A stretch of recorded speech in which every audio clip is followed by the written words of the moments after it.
Selamat pagi, saya Dr. Jovanka yang hari ini menjaga IGD. Hari ini saya akan melakukan penanganan pada pasien tidak sadarkan diri. Di sini seorang pasien wanita berusia 60 tahun dibawa ke UGD RS dengan keluhan tidak sadar sejak 2 jam sebelum masuk rumah sakit.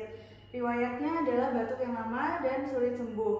Lalu yang pertama saya akan melakukan primary survey. Lalu untuk menentukan diagnosis kerja dan juga tata laksana awal, sebelumnya saya akan menggunakan APD dengan menggunakan sarung tangan. Lalu saya juga akan memanggil bantuan tenaga medis lain. Yang pertama saya akan melakukan penilaian kesadaran dengan cepat dengan saya memanggil Bu, baik ibunya tidak sadar dengan panggilan, maka saya akan merangsang rasa nyeri. Di sini pasien response to pain, yaitu pasien sadar dengan rangsangan nyeri. Lalu saya akan memeriksa airway-nya. Dengan look, listen, and feel, saya akan mendengarkan dan melihat dan merasakan apakah ada hembusan nafas atau tidak. Di sini tampak gerakan dadanya terangkat, lalu ada suara nafas tambahan, snoring dan gargling, dan juga terasa hembusan nafasnya. Lalu saya akan memeriksa breathing dan adequate ventilation-nya dari gerakan dadanya, apakah dia simetris atau tidak.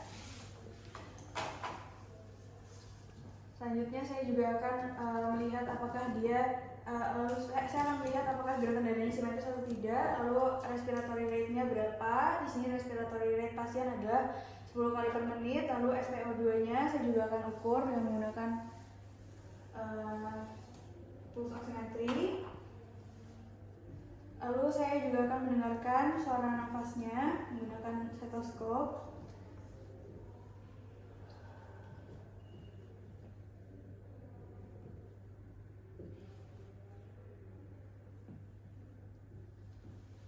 Di sini untuk suara nafasnya vesikuler, simetris, dan juga ada rongki di kedua lambung paru.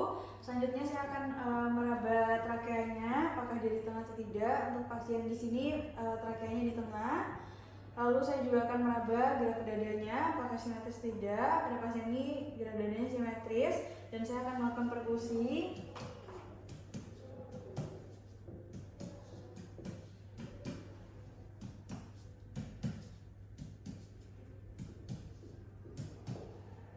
Untuk perkusi dari kedua lambung paru pasien adalah sonor. Lalu saya juga akan memeriksa sirkulasi pasien. Untuk SpO2 pasien tadi adalah 88%. Saya selanjutnya akan memeriksa sirkulasi dari pasien dan juga kontrol dari perdarahan. Saya akan meraba akralnya. Di sini untuk akral dari pasien adalah hangat, kering, dan juga merah. Lalu saya akan memeriksa CRP-nya. CRP-nya kurang dari 2 detik masih normal. Lalu saya juga akan memeriksa nadinya.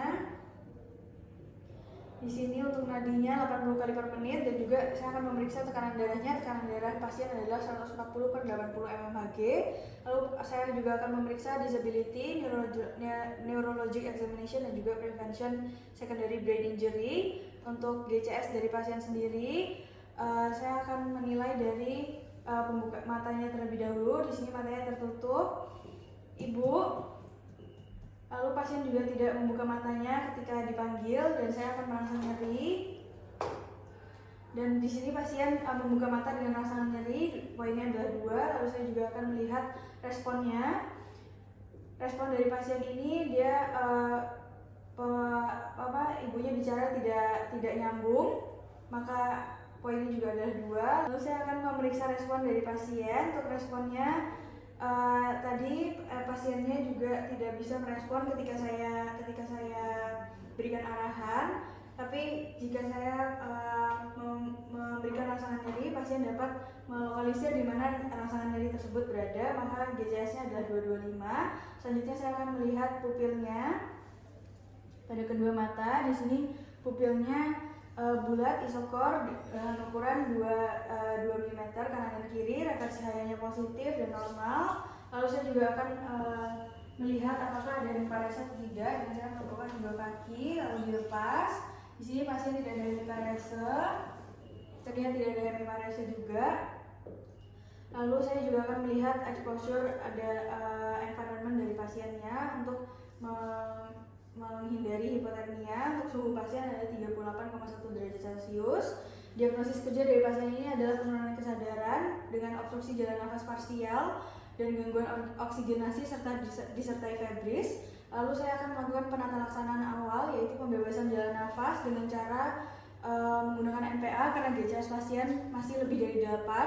Lalu saya akan memilih ukuran NPA, diukur dari ujung hidung sampai ke lobulus telinga. Lalu saya juga akan menata laksana breathingnya juga dengan cara memberikan oksigen, masker NRM 8-10 rpm. Lalu jika pasien sudah membaik dengan masker NRM, maka diturunkan dengan menggunakan nasal kanul dan target SpO2-nya adalah 94-98%. Lalu saya juga akan memasang IV line 1 jalur pada untuk menangani sirkulasi pasien dengan memasukkan cairan kristaloid. Lalu saya juga akan memberikan pertahankan airway breathing and circulation-nya untuk disability-nya, dan juga saya akan memberikan selimut dingin atau kompres untuk suhu pasien yang 38,1 termasuk dengan demam, dan memberikan terapi farmakologis berupa paracetamol infus.